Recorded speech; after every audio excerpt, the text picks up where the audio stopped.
आपकी कुंडली का एक ऐसा भाव जो आपके जीवन का संपूर्ण निर्णायक है और वो है आपकी कुंडली का बीज भाव। नमस्कार प्रिय दर्शकों, आज एक बेहद अद्भुत विषय पर चर्चा करने के लिए मैं उपस्थित हूं। विषय है कुंडली का बीज भाव। अब सवाल है कि कोई भाव बीज क्यों है? बीज इसलिए क्योंकि बीज में संपूर्ण वृक्ष छिपा है, बाहर से छोटा भीतर से अनंत। प्रत्येक जातक की कुंडली में एक ऐसा ही भाव है जो पूर्व जन्म के अधूरे संकल्प का बीज रूप है। यह जन्म उसी बीज को अंकुरित करने, विकसित करने और फल तक पहुंचाने के लिए प्राप्त हुआ है। पर सवाल यह है कि हम उस भाव को पहचाने कैसे?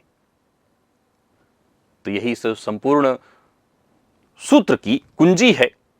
सूत्र सरल है। देखिए, अपनी कुंडली को खोलिए और देखिए कि लग्नेश किस भाव में बैठे।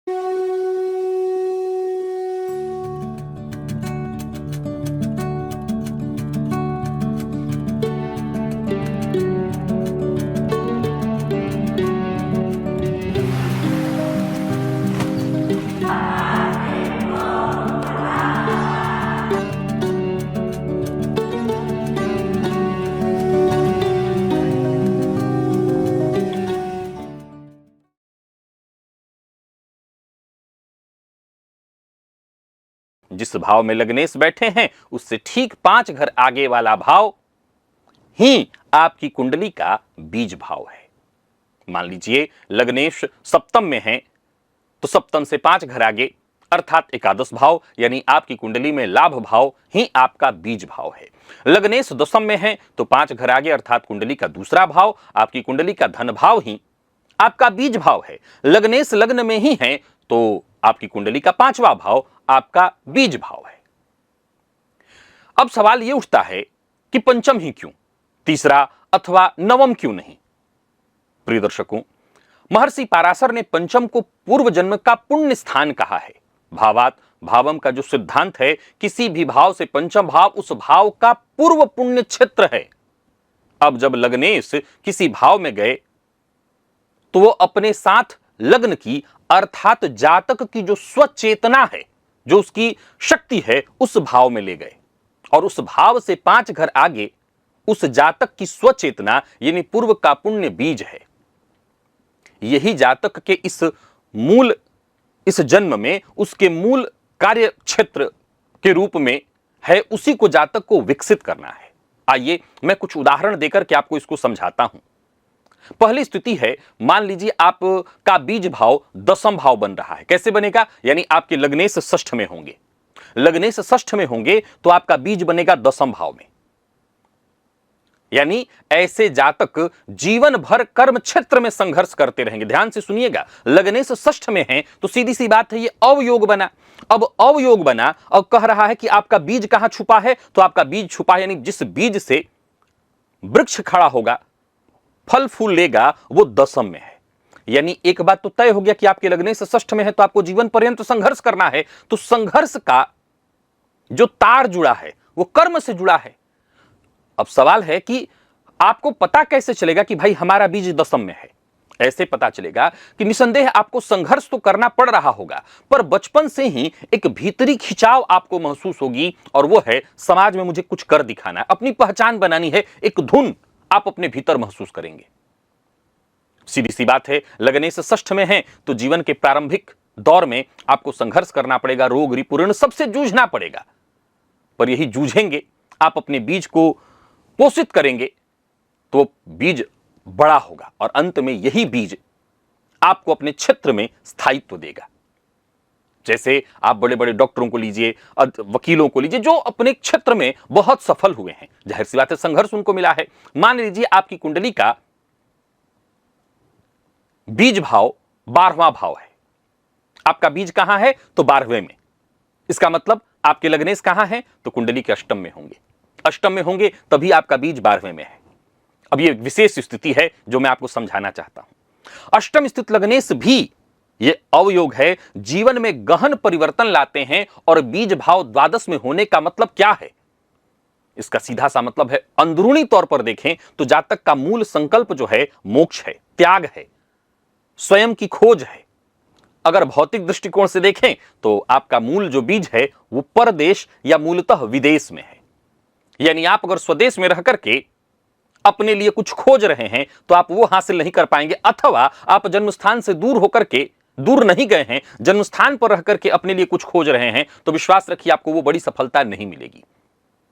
हां, अगर आप अंदरूनी तौर पर, आध्यात्मिक तौर पर खोजें तो ऐसा जातक पूरे संसार में रहते हुए, दांपत्य जीवन है, बच्चे हैं, घर, गाड़ी, नौकरी सब है, पर भीतर से वैरागी प्रवृत्ति का होगा, एकांतिक प्रवृत्ति का होगा। जब तक इसको कोई ऐसा आध्यात्मिक गुरु नहीं मिल जाता जो इसको सही मार्ग दिखा पाए, क्योंकि ये पूर्व जन्म में आधी साधना कर चुका है, इसका जो बीज है वो कहां है, 12वें में है, तो आधी साधना इसकी हो गई है। अब इस जन्म में गुरु की तलाश है जो मिलेंगे और इसको सही मार्गदर्शन देंगे और इसका ये जन्म पूर्ण होगा। तीसरी स्थिति समझिए, जब बीज कहां हो तो कुंडली के बीज भाव आपका द्वितीय भाव बन जाए, बीज भाव आपकी कुंडली का दूसरा भाव, उदाहरण से लीजिए धन भाव बन जाए, यानी लग्नेश आपके 10वें में होंगे। अब यहां का पूर्व जन्म का देखा जाए तो संकल्प क्या है, तो पहले तो आपका धन, वाणी, कुल परंपरा से जुड़ा हुआ है, यानी आपके जीवन में आपका बीज आपके कुल की परंपरा से जुड़ा हुआ है। इसको दो तरह से आप बांट करके देखिए, जातक जीवन भर धन के विषय में उतार चढ़ाव देखेगा, जीवन भर वाणी के प्रयोग के मामले में वो सीखेगा, करेगा, लेकिन इसका एक मतलब सीधा सा है कि आपकी जो मूल शक्ति छुपी हुई है वो दूसरे भाव में छुपी हुई है, और दूसरे भाव को आपने जागृत कर लिया तो आप इस जीवन में उस सफलता को प्राप्त कर सकेंगे, अपने इस जन्म का जो हेतु है उसे पूरा कर पाएंगे। इसे और दूसरे तरह से भी समझिए, इसका एक मतलब यह भी है कि इस जातक की जो मूल जड़ है, या यूं कहीं कि जो मूल बीज है, वो उसके अपने पैतृक चीजों से जुड़ी हुई है। यानी मान लीजिए कि आप अमेरिका से पढ़ के आए हैं, लेकिन आपके पिता पान का व्यापार करते थे। ध्यान से सुनिएगा, मैं उदाहरण दे रहा हूं कि आपके पिताजी चौरसिया हैं, वो पान का व्यापार करते हैं। आप अमेरिका से पढ़ के आए हैं, पिताजी ने आपको अमेरिका से यह कहना चाहता है कि आपका बीज वहीं द्वितीय में छुपा हुआ है। तो अपने पान वाले इस काम को छोड़िए मत, आप भले कुछ कर लीजिए, आप गूगल में जाकर के जॉब करिए, पर ये वाला भी व्यापार, आपकी परंपरा अगर चलती रहेगी तो समझ लीजिए इसी में आपका बीज है। कल को गूगल खत्म हो जाए, गूगल की नौकरी छूट जाए, लेकिन ये खत्म नहीं होगा। एक उदाहरण मैंने दिया, और भी तरह से देखिए, द्वितीय भाव में यदि आपका बीज है तो समझ लीजिए आप एक वक्ता हैं जन्मजात, आप एक शिक्षक हैं, आप ज्योतिषी हैं, आप एक भविष्य वक्ता हैं। अब इस बीज को और पोषित करिए, और पोषित करिए, फायदा मिलेगा। अभी पूरा सूत्र सुन लीजिएगा, अभी सूत्र बाकी है। और भी उदाहरण मैं दे देता हूं। चौथी स्थिति ले लीजिए, जब मान लीजिए बीज भाव चतुर्थ बने, यानी लग्नेश आपके 12वें भाव में बैठे हों, तो चौथा भाव बनेगा, यह भी विशेष स्थिति है। द्वादश स्थित लग्नेश प्रारंभिक जीवन में स्थान त्याग, माता वियोग, भूमि विवाद, इन सब कष्टों से गुजारते हैं, परंतु बीज चतुर्थ में है और अंत में यही उपलब्धि बनेगी, अपना आपका घर, मानसिक आपकी अपनी भूमि, मानसिक शांति, ये सब जीवन के उत्तरार्ध में धीरे धीरे आपको प्राप्त होगा। और आपको लगना भी, आपको क्या करना है, इसी बीज पर काम करना है, इसी को प्राप्त करने के लिए निरंतर प्रयत्नशील रहना है। आशा करता हूं उदाहरण इतने मैंने सरल तरीके से दे दिए हैं कि आप समझ गए हैं। जो चौरसिया जी वाला उदाहरण दिया है वो तो आप समझ ही गए होंगे। आगे बढ़ते हैं प्रिय दर्शकों, और भी जो बाकी के भाव हैं उसे भी अगर आप चाहें तो सारूप में ले सकते हैं। जैसे लग्नेश द्वितीय भाव में हो तो बीज षष्ठ होगा, यानी आपका सेवा और चिकित्सा का क्षेत्र ही एक तरह से देखें तो इसको जीवन में लगना है और इसी से आप फलेंगे फूलेंगे। लग्नेश तृतीय में हो तो सप्तम में बीज है, दांपत्य साझेदारी में सब कुछ छुपा है। लग्नेश चतुर्थ में हो तो बीज अष्टम में है, गुण विद्या अनुसंधान में। लग्नेश पंचम में हो तो बीज नवम में है, धर्म और गुरु सेवा में ही आप फलेंगे फूलेंगे। लग्नेश सप्तम में हो तो बता चुका हूं एकादश में बीज लोगों से जुड़ करके, समाज से जुड़ करके फायदा मिलेगा। और लग्नेश नवम में हो तो बीज आपका लग्न ही है। लग्नेश एकादश में हो तो बीज तृतीय पराक्रम में, और लग्नेश लग्न में हो तो बीज पंचम में। पारंपरिक रूप से देखेंगे तो फलेंगे फूलेंगे, आप साधना आराधना कर्म करके फलेंगे। कुल मिलाकर के एक साधारण तौर पर आप इसको समझ लिए कि सारे भावों से मैंने बस उदाहरण दे दिया। अब जो मूल विषय है और समझिए प्रिय दर्शकों, कुछ और बिंदु है जिसे आपको समझना है। अगर बीज भाव में कोई शुभ ग्रह बैठा है। पहले ये देखिए कि जो आपका बीज भाव बना उसमें कौन सा ग्रह बैठा है। पहले तो आपने भाव को पकड़ा, वो आपकी कुंडली में जो भी भाव है वो बीज भाव है, उसी में आपके लिए सब कुछ छुपा हुआ है, अनंत वृक्ष, बड़ा वृक्ष छुपा हुआ है। अब सवाल ये खड़ा होता है कि उसमें कौन सा ग्रह बैठा है। बीज भाव में यदि शुभ ग्रह बैठा है तो समझ लीजिए कि बीज स्वस्थ अंकुरित होने वाला है, आसानी से होने वाला है। और अगर पापक ग्रह बैठा है तो संघर्ष अधिक मिलेगा, परंतु फल गहरा मिलेगा और बेहतर मिलेगा।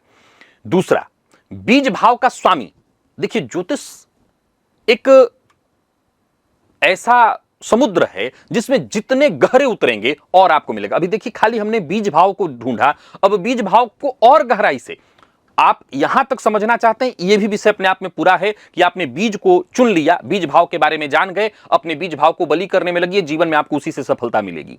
लेकिन अगर आप और गहराई में जाना चाहते हैं तब उससे अगला स्टेप शुरू होता है, और अगला स्टेप है वो कहता है कि बीज भाव की स्थिति, उसके स्वामी की स्थिति को देखिए, क्योंकि स्वामी को देखेंगे तो स्वामी अर्थात उसका जड़, बीज का पोषण कहां से आ रहा है यह जानना जरूरी है। बिना बीज के पोषण को जाने, भाई एक तो भाव हो गया बीज भाव, और उसको मैंने कहा पोषित करिए, तो ये तो साधारण एक बात हो गई। ये हो गया पौधे को जल्द ऊपर से पानी देना, खाद देना, लेकिन उस पौधे की जड़ कहां फैली हुई है अगर हम ये जान जाएं, कहीं ऐसा तो नहीं कि उसमें कीड़े लग रहे हैं, हम ऊपर से पानी इधर से देते जा रहे हैं, उधर से कीड़े लग रहे हैं, फायदा खराब हो जाएगा, कुछ मिलेगा नहीं। तो हमें अगर यह पता चल जाए कि बीज भाव के स्वामी, अब बीज भाव के स्वामी नीच के हैं और आप लगातार उस भाव के लिए प्रयत्न किए जा रहे हैं, बात ही नहीं, तो पहले उसके नीचत्व को शांत करना, उसको ठीक करना वो जरूरी है। अब बारी आती है बीज भाव पर दृष्टि, किन ग्रहों की दृष्टि है, क्या वो बीज भाव के रक्षक हैं अथवा विघ्नकर्ता, बीज भाव के रक्षक हैं या विघ्नकर्ता। मान लीजिए बीज भाव के स्वामी की ही बीज भाव पर दृष्टि, तो इसका मतलब वो उस भाव के रक्षक हो गए। बीज भाव की मित्र दृष्टि अगर किसी ऐसे ग्रह की पड़ रही है, जैसे मान लीजिए कि बीज भाव में कर्क राशि पड़ रही है, उस पर गुरु की दृष्टि है, मंगल की दृष्टि है, तो उसके मित्र ग्रह हैं तो अच्छा, लेकिन अगर इसी पर शनि राहु की दृष्टि है तो ये विघ्नकर्ता हो गए। यानी जातक के जीवन में जब जब कोई निर्णायक मोड़ आएगा, दिक्कत होगी, उसको निर्णय लेने में परेशानी आएगी। अच्छा, एक प्रश्न आप मुझसे और पूछिए कि इस बीज भाव का विशेष प्रभाव हमें कब जागृत होता दिखेगा, तो ज्योतिष का बहुत साधारण सा नियम है कि उस भाव के स्वामी की जब दशा अंतरदशा जीवन में आपके आएगी, उस बीज भाव के स्वामी की जब दशा अंतरदशा आपके जीवन काल में आएगी, जैसे मान लीजिए आपके लग्नेश षष्ठ में है और बीज आपकी कुंडली का दशम में है, बीज भाव मजबूत है, अब सवाल उठता है कि भाई इस बीज का मुझे फल कब मिलेगा, तो जब दशमेश की दशा आपके जीवन में आएगी तो यही आपके जीवन का सबसे बड़ा परिवर्तनकारी मोड़ होगा।